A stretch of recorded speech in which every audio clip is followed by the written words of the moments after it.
Aí, gente, beleza? Professor Walter para mais uma aula de biologia.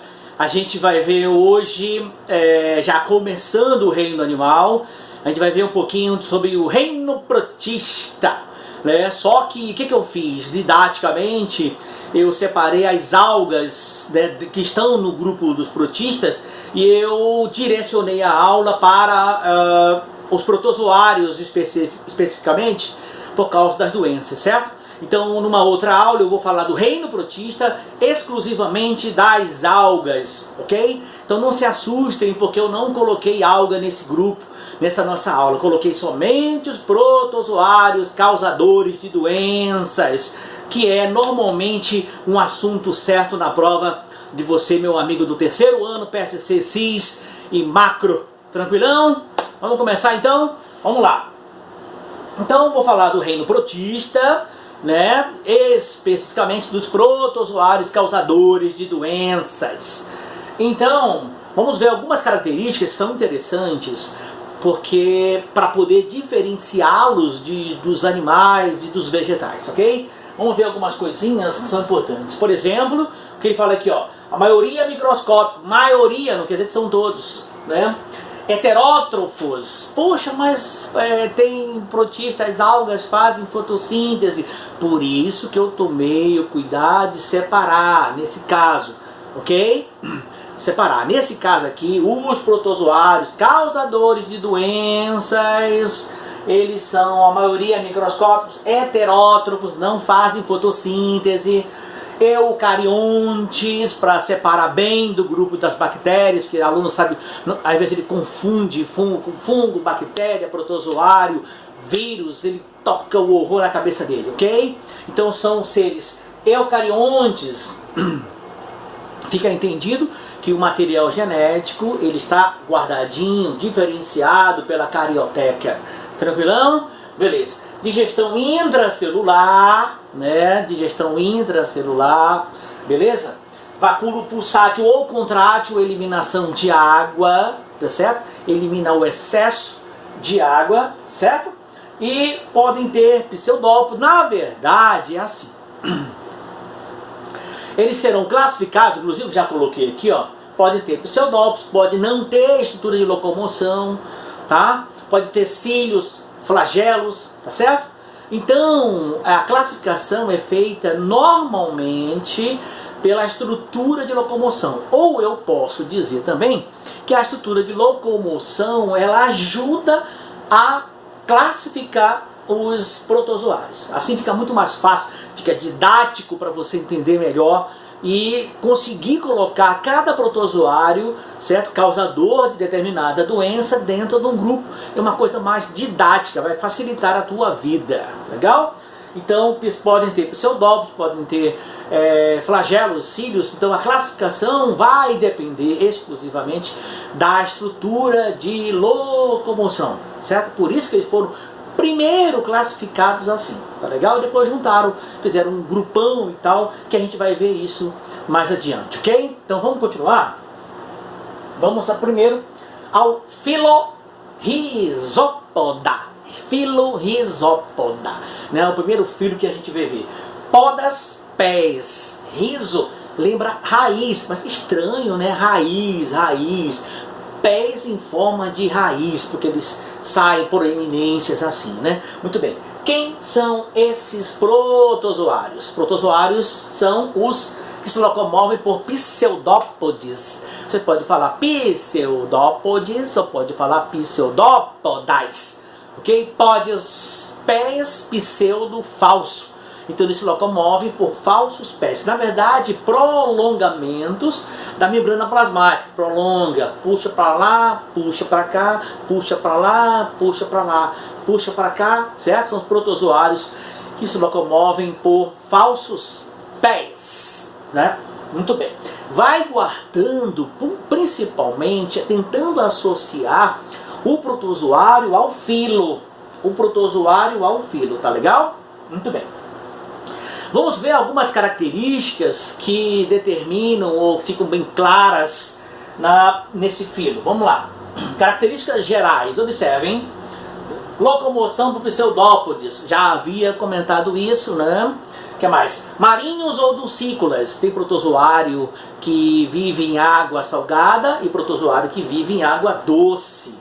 Comensais. Comensal. O que é um comensal? Né? Ele alimenta do resto dos outros. Legal? E tem parasita? Parasita. Aqueles que causam doenças. Tá legal? Muito bem. Quem é esse cara? São as amebas. Né? Então eu tenho um exemplo clássico, Rhizópodas ou sacordinhos, é o nome antigo, locomoção por pseudópodos, exemplo, ameba de água doce. Meu amigo, se o ambiente é água doce, é porque ele é hipotônico. Se ele é hipotônico, ele é menos concentrado.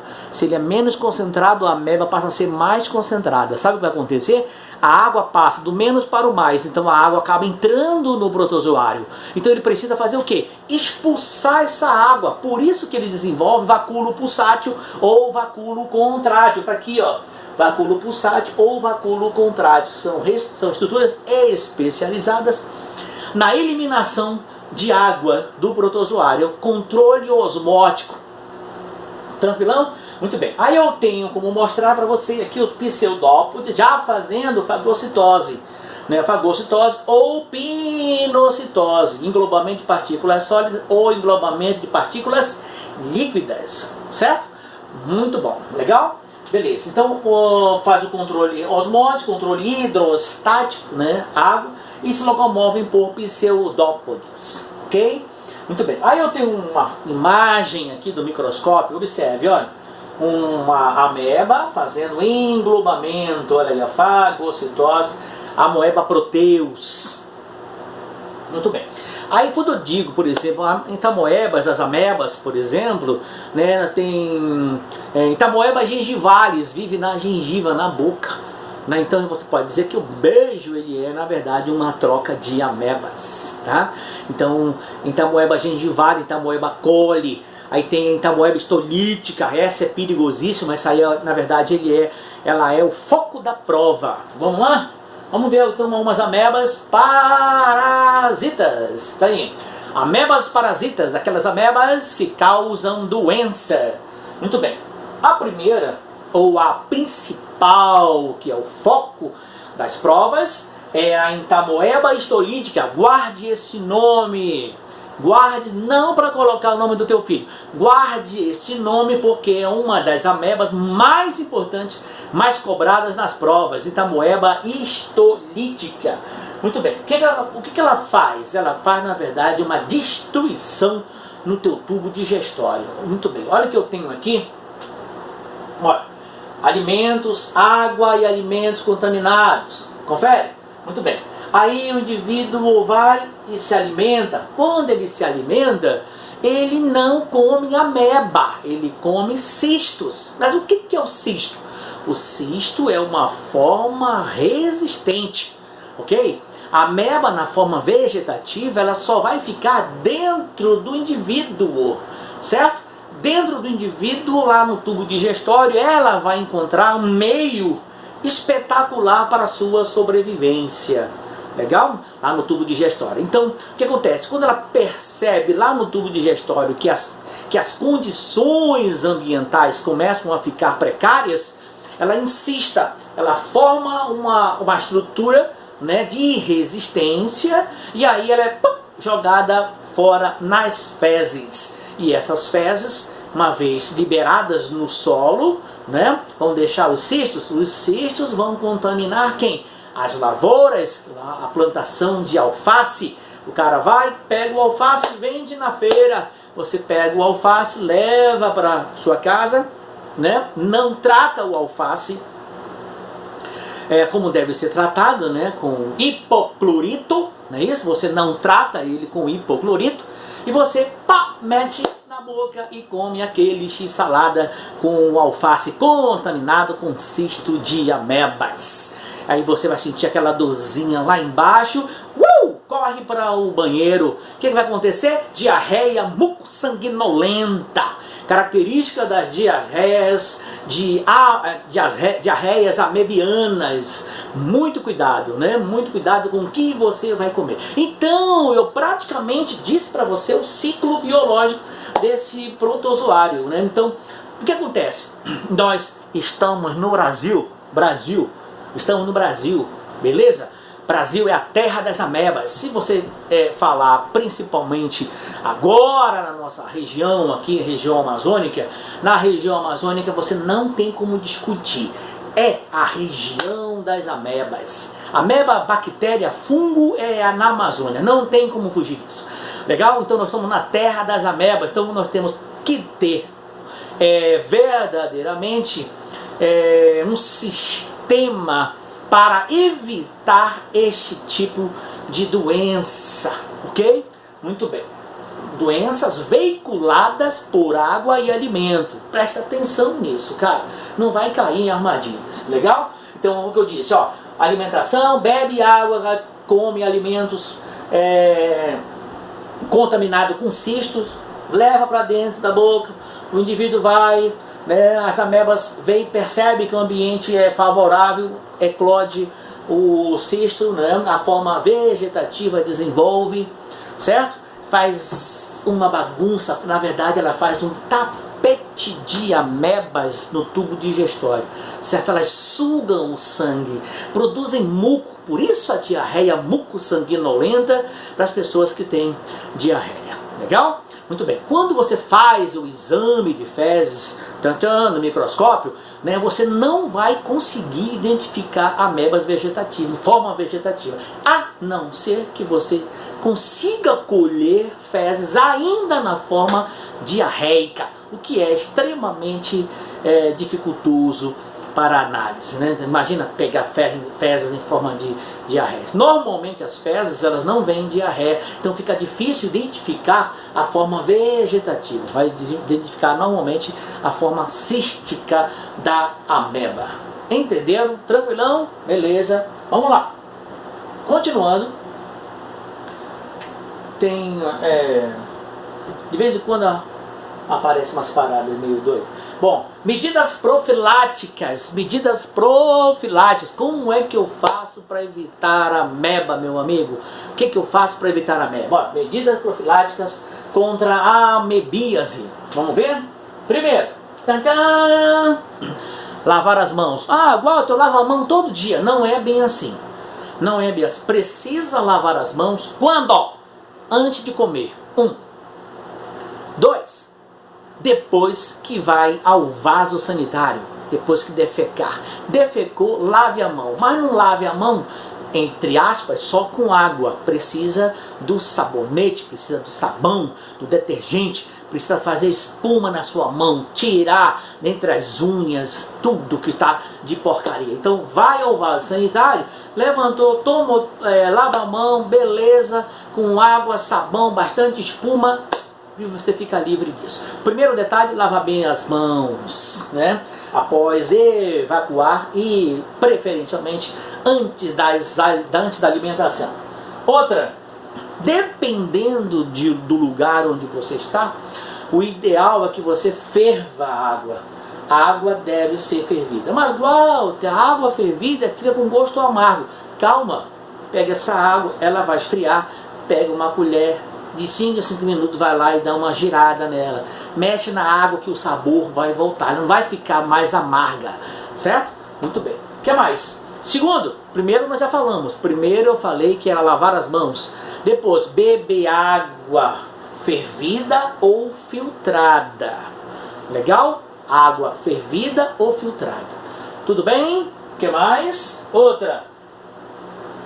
Lavar bem os alimentos, principalmente alimentos folhosos, alface, principalmente. Alimentos folhosos precisam ser lavados e colocados numa solução de hipoclorito. O que é hipoclorito? Hipoclorito é água sanitária, beleza? Então pega o alface, pega as verduras, pega os frutos, né, coloca numa bacia, lavada logicamente, e uma colherinha de água sanitária e bote lá e espere de 15 a 20 minutos, ok?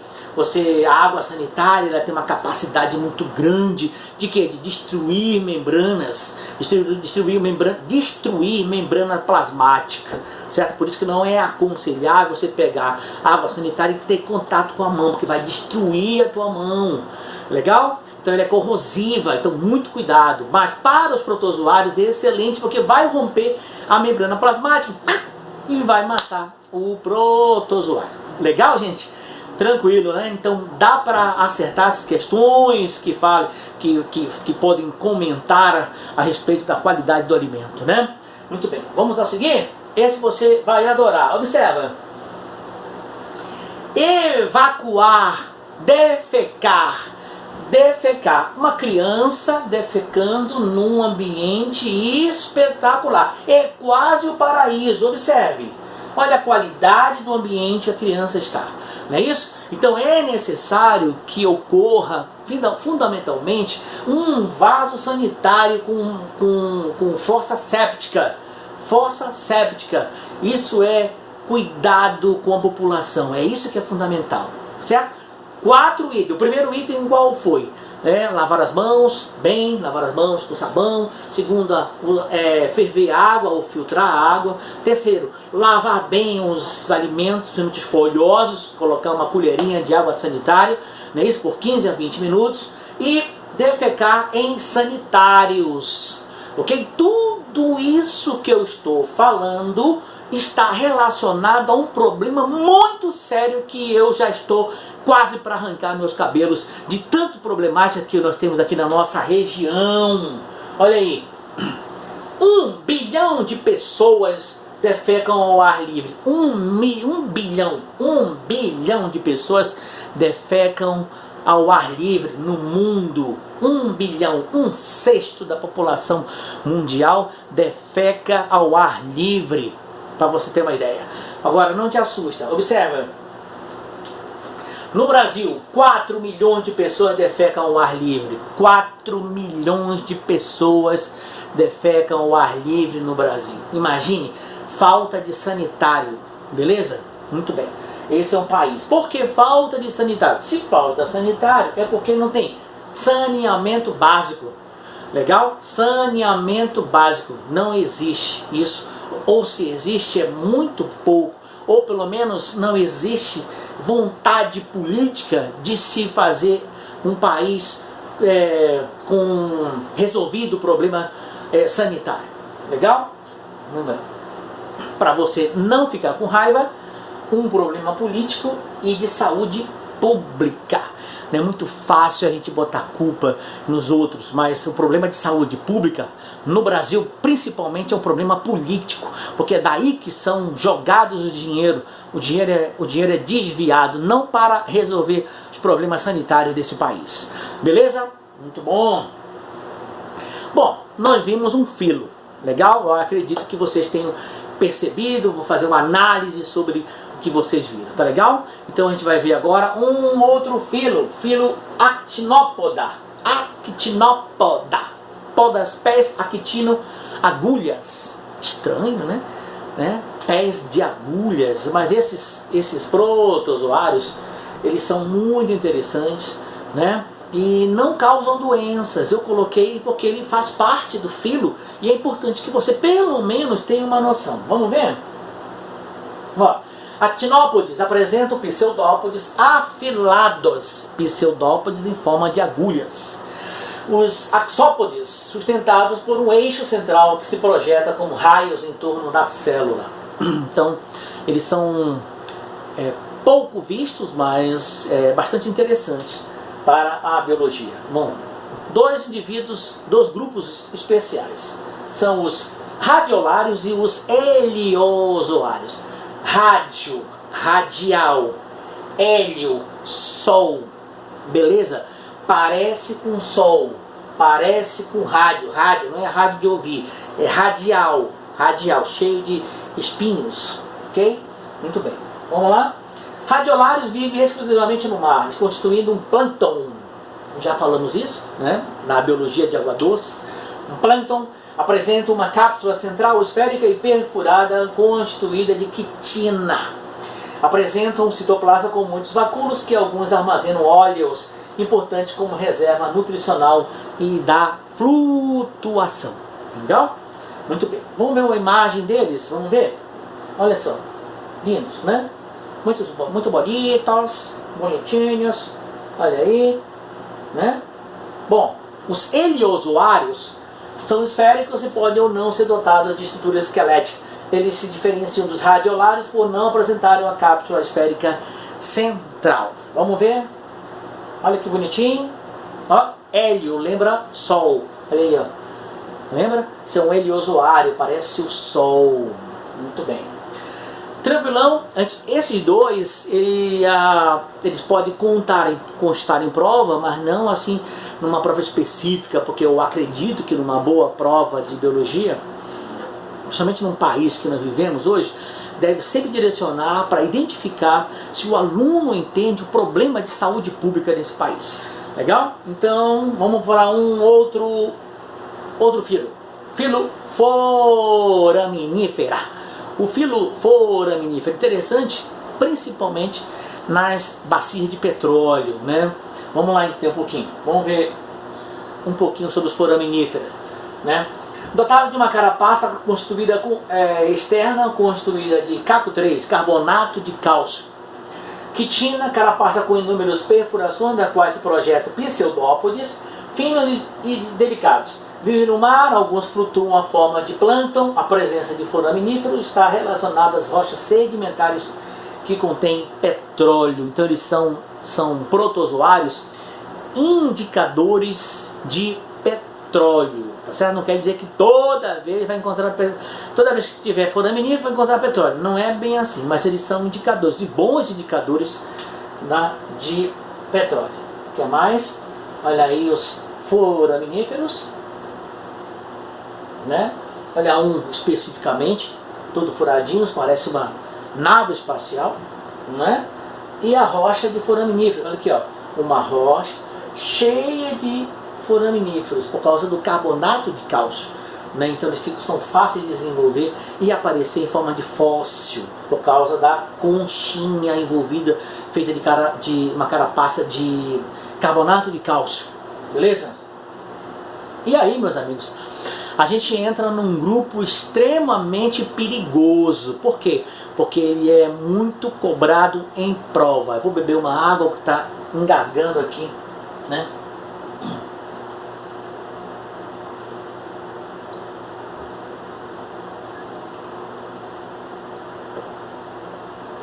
Saúde. Com água, né? É saúde mesmo. Então a gente vai ver um filo importantíssimo. Meus amigos, observem. Filo apicomplexa.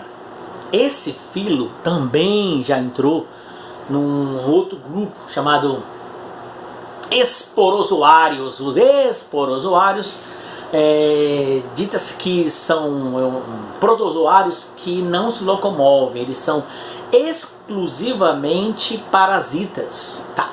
Só que aconteceu o seguinte, alguns biólogos identificaram que nesse grupo existe uma característica interessante, né, chamado estrutura apical, vou chamar de apicomplexos, complexo apical na verdade, entendeu?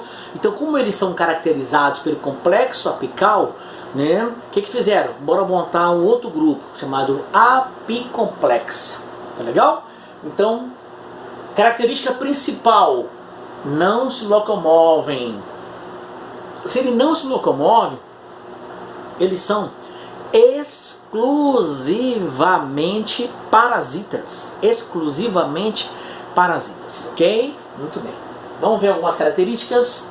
Ó, protozoários parasitas destituídos de estruturas locomotoras e dotadas de alguns estágios do ciclo de vida de uma estrutura celular proeminente denominada complexo apical. É aquilo que eu havia falado para você. Legal? Complexo apical. Vamos ver o que é o complexo apical, o que caracteriza esse filo. Vamos lá? O filo apicomplexa. Olha aqui. Observe aqui em azul. Ó. Esse aqui é o complexo apical. Legal? Por isso, é isso que faz com que ele seja caracterizado o filo apicomplexa. Legal? Muito bem. Qual tem a função? Alguns dizem, não está certo ainda, que o complexo apical ele contribui para a fixação do protozoário, já que ele é parasita. Então, certo? Mas ninguém ainda tem tanta certeza sobre isso. Apenas supõe-se que o complexo apical é uma estrutura essencialmente de fixação do protozoário ao seu hospedeiro. Tranquilão? Beleza, então essa é a cara de um apicomplexo. Olha, mitocôndria, respiração celular, olha, eucarionte, complexo de Golgi, né? Grânulos densos, olha, retículo plasmático rugoso, síntese proteica, tá certo? Então um protozoário que verdadeiramente muito complexo, na verdade, né, para ajudar, na verdade, na sua alimentação, na sua nutrição, no seu desenvolvimento como parasita essencial. Vamos continuar? Muito bem. Aí, olha aí, eu tenho um exemplo de um apicomplexo, Toxoplasma gondii. Toxoplasma gondii. Muito bem. Ele causa a toxoplasmose. Meu amigo, toxoplasmose. Preste atenção. Toxoplasmose, Toxoplasma gondii. Ele é um apicomplexa. Certo? Muito bem. E onde está o maior problema do toxoplasmose? A toxoplasmose, ela é extremamente danosa para as crianças ainda na barriga da mamãe. Então, grávidas precisam ter uma distância maior de alguns animais. Gatos, galinhas, periquitos, papagaios, entendeu? Então, os animais, eles conseguem guardar dentro de si o protozoário. Então, é importante que uma grávida esteja sempre distante desses animais. Legal? Muito bem. Então, qual é o problema para a gravidez? Certo? Qual é o protozoário? Toxoplasma gondii, ele é um apicomplexa, ok? Muito bem. Então, toxoplasmose. Tá aí, ó. Toxoplasmose, o que é a toxoplasmose? Doença causada pela ingestão de água ou alimentos contaminados com o parasita Toxoplasma gondii, que é o agente transmissor. Legal? Muito bem.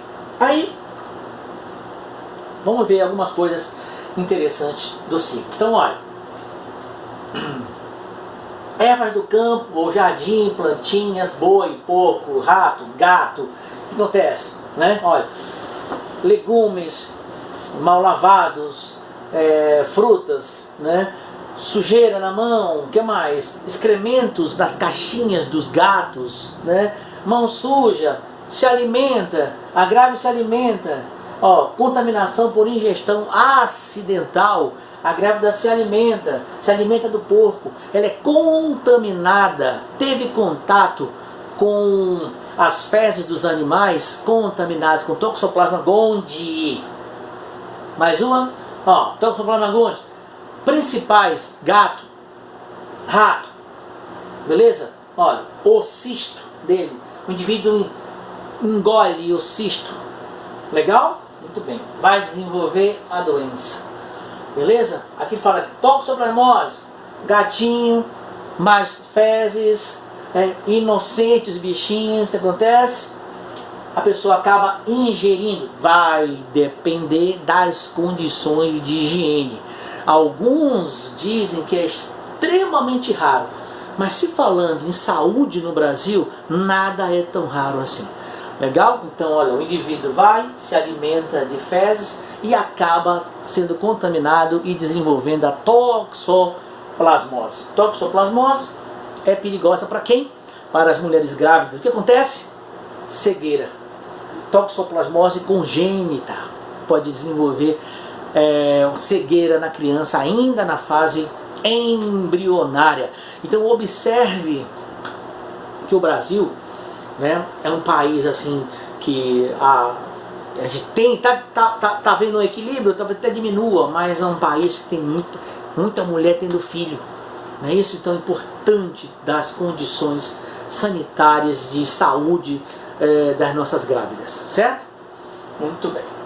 Mais um apicomplexo, Pneumocystis carinii, né? Pneumocystis carinii causa uma pneumonia. Espera aí, meu amigo, presta atenção. Pneumonia, mas pneumonia não é causada por bactéria? Sim, pneumonia é causada por bactéria. Isso aqui, isso é um protozoário. Tu imagina uma pneumonia causada por protozoário. Sabe o que acontece? Muito bem. Olha esse tipo de gente aqui, ó.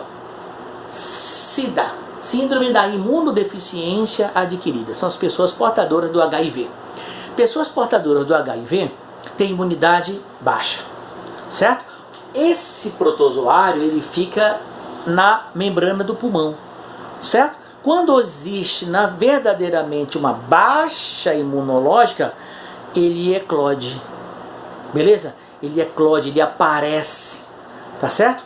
Quando ele aparece, ele desenvolve uma pneumonia. Por isso que é muito comum encontrar pneumonia por pneumocite carine em pessoas com a síndrome da imunodeficiência adquirida, certo?